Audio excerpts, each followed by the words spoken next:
When there's an emergency, we're talking about the ones running toward the emergency, not running away. And while a firefighter's job comes with risks, there's the reality, of course, of getting hurt. Yeah, matter of fact, just yesterday, a firefighter was taken to the hospital injured while battling a house fire in South Knoxville.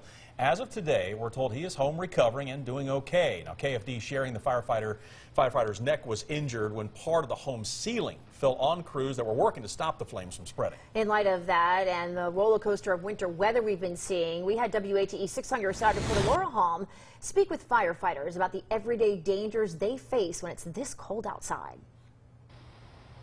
Calls come in every day, every winter. With all their turnout gear, the cold temps, and the water used to extinguish flames, it creates a number of risks. So it becomes icicles on our helmets. After a while, that becomes to set in and could lead to some early signs of hypothermia.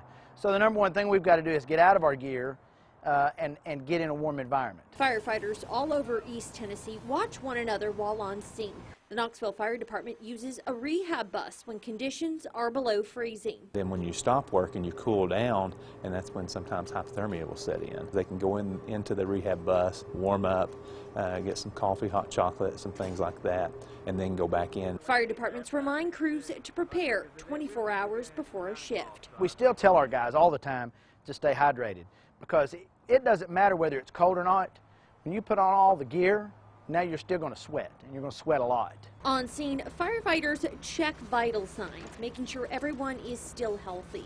A lot of times you'll see just exertion where they're working really hard and they get winded. Crews are rotated in. Basically, if they're in an air pack, a breathing apparatus, that's about a 20-minute operation. Another risk that comes with water, ice. Anytime you use water on a fire, obviously you're going to have more potential for freezing.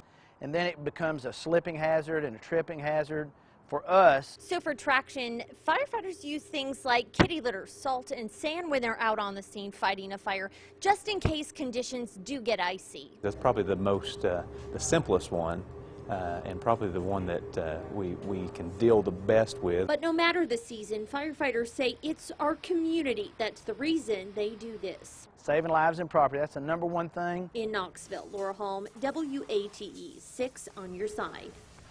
Now, what's pretty interesting here, the Knoxville Fire Department actually uses that same rehab bus when it's 85 degrees or hotter out as well. Yeah, matter of fact, in the summer, it's stocked with water, cool packs for crews to gain strength if they're on scene for an extended amount of time.